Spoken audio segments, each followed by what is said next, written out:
Good afternoon बच्चों। आज मैं फिर आपका वेलकम कर रहा हूँ हमारी केमिस्ट्री इनऑर्गेनिक केमिस्ट्री की क्लास में।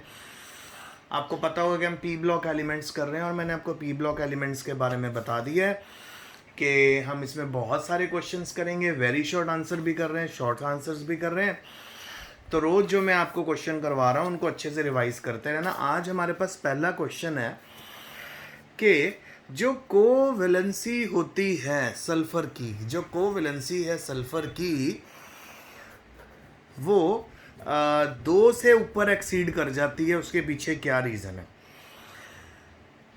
बेटा अगर आप नोटिस करें कि सल्फर के पास खाली डी ऑर्बिटल होता है, तो खाली डी ऑर्बिटल होने से वो अपने ऑर्बिटल्स को 3s और 3p ऑर्बिटल्स में से इलेक्ट्रॉन्स को इजीली एक्साइट कर देता है 3D में। तो अगर मैं आपके सामने इलेक्ट्रॉनिक कन्फिग्रेशन लिखूं, ठीक है, अगर मैं इलेक्ट्रॉनिक कन्फिग्रेशन आपको लिख के दिखाऊं सल्फर की, सल्फर 16 होता है। ये बनेगी 1s2 2s2 2p6 3s2 3p4 और ये रहा देखो बेटा 3D ऑर्बिटल खाली। अब अगर हम इन्हीं ऑर्बिटल्स को माइंड में ले आए, एक तो आएगा 3s2 3p4 और 3d। 3s में कितने हैं? 2 इलेक्ट्रॉन है। 3p में कितने हैं? 1 2 3 4। 3d में कितने हैं हमारे पास? 5।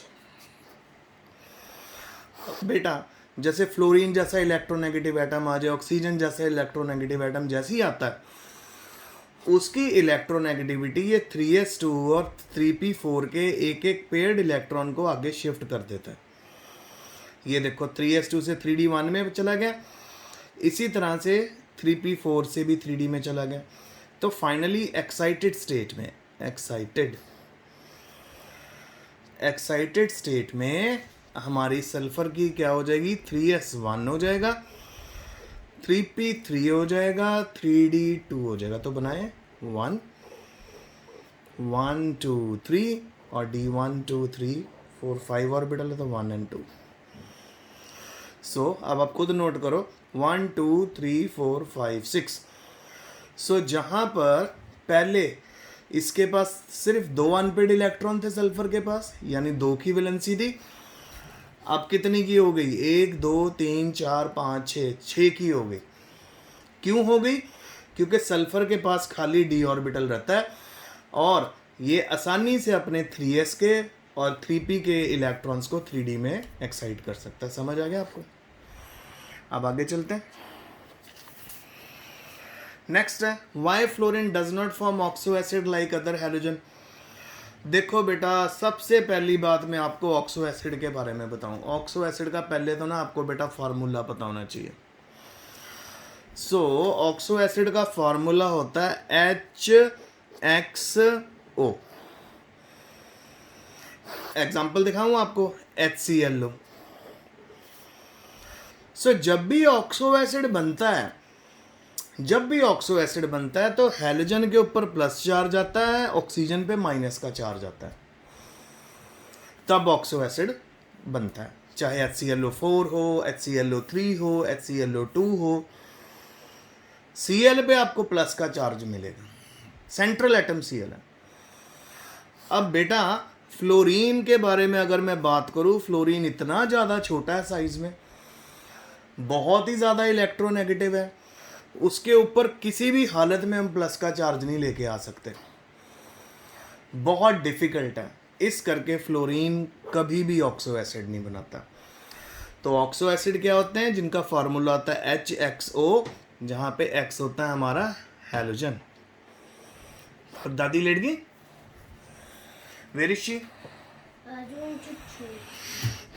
अच्छा, नेक्स्ट क्वेश्चन है हमारे लिए, why helium and neon do not form any compound with highly electronegative fluorine and oxygen। Fluorine और ऑक्सीजन देख लो, जिनॉन के साथ कंपाउंड बना लेते हैं आसानी से, पर हीलियम और नियॉन के साथ क्यों नहीं बनाते? क्या रीज़न है? रीज़न ये है, मैंने आपको कितने दिनों से बता रहा हूँ, अगर हम नोबल गैसेस को प्लेस करें तो सबसे पहले आएगी हीलियम, फिर नियॉन, फिर आर्गॉन, क्रिप्टॉन, जीनॉन और रेडॉन। ये सिस्टम है। तो हीलियम और नियॉन तो सबसे आगे बैठे हैं और इनके इलेक्ट्रॉन्स तो न्यूक्लियस के बिल्कुल पास में होंगे। तो बेटा हीलियम और नियॉन सबसे पहले फुली फिल्ड हैं। इनके इलेक्ट्रॉन को एक्साइट करने के लिए बहुत ज़्यादा आयोनाइजेशन एनर्जी चाहिए। इतनी ज़्यादा आयोनाइजेशन एनर्जी ऑक्सीजन और फ्लोरीन भी नहीं प्रोवाइड कर सकते। इस करके हीलियम और नियॉन कभी भी कंपाउंड नहीं बना सकते फ्लोरीन और ऑक्सीजन के साथ। थ्योरी पढ़ ले। Helium and neon do not form compounds with highly electronegative fluorine and oxygen because these noble gases have high ionization energies and do not have d orbital in their valence shell. एक तो इनकी ionisation energy बहुत ज़्यादा होती है और इनकी और वैलेंस शेल के अंदर कोई भी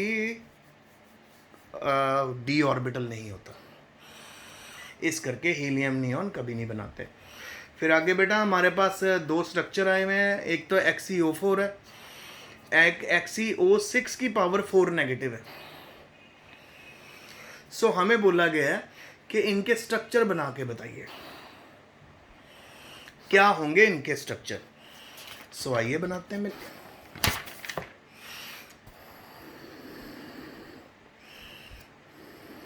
देखो बेटा पहले XeO4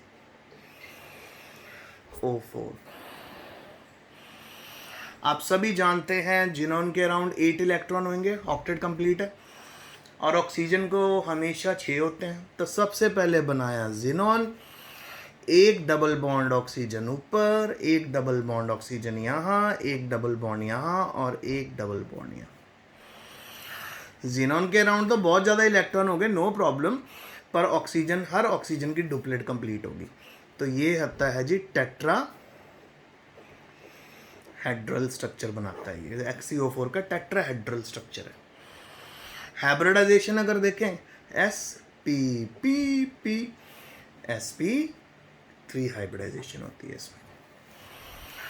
अब जरा हम बनाते हैं XeO6 raise to the power 4 negative का चार्ज क्यों दे दिया इसने। 4 नेगेटिव का चार्ज इसलिए दिया क्योंकि बेटा जब हम ऑक्सीजन के 6 डबल बॉन्ड बनाने लगेंगे ना जिनॉन के साथ, तो जिनॉन के पास इलेक्ट्रॉन कम पड़ जाएंगे। देखो यहाँ पे कितने 1 2 3 4 5 6 7 8 4 में ही जिनॉन के सारे इलेक्ट्रॉन यूज हो गए। सो हमें 4 और इलेक्ट्रॉन चाहिए 2 और ऑक्सीजन को अकोमोडेट करने के लिए। बात सिंपल है, 2 और ऑक्सीजन चाहिए ना, 2 और ऑक्सीजन को अकोमोडेट करने के लिए जिनॉन के अराउंड 4 इलेक्ट्रॉन चाहिए क्योंकि हर ऑक्सीजन ने डबल बॉन्ड बनाना है। तो इस करके हम इसको बाहर से 4 नेगेटिव दे देते हैं, 4 नेगेटिव। अब स्ट्रक्चर बहुत आसान है आपके लिए बनाना। जिनॉन बनाइए, 1 double bond, 2nd double bond, 3rd double bond, 4 5 double bond and 6 double bond. Shape आपको पता ही है, octahedral. So is it clear to you. तो ये हमारा आज का टॉपिक था पूरा। मैं आपके साथ अगला क्वेश्चन भी शुरू कर सकता हूँ, पर मैं जान के नहीं कर रहा क्योंकि मुझे पता है कि आप लोगों को जब भी ज़्यादा काम करवाओ या थोड़ा करवाओ आपको बहुत मुश्किल होती है उस काम को रिकवर करने में। ठीक है, तो प्लीज़ बेटा अपनी ना आदत सुधारिए, आप पढ़ाई में ज़्यादा ध्यान दीजिए। और इस टेट्राहेड्रन ऑक्टाहेड्रन जो मैंने बनाई है ना शेप, इसको इस वे में भी आप दिखा सकते हो। ऐसे ब्रैकेट बनाया, जिनॉन बना दिया। जिनॉन बनाने के बाद बस सिंगल सिंगल बॉन्ड लगाया, ऐसे -4 का चार्ज दे दिया। और अगर आपने इसको टेट्राहेड्रन को दिखाना उसको भी ऐसे दिखा सकते हो आप।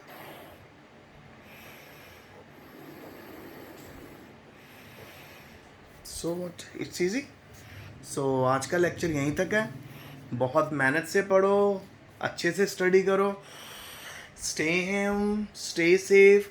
और कोई भी टॉपिक में आपको प्रॉब्लम आ रही, you can call me any time, I am always available.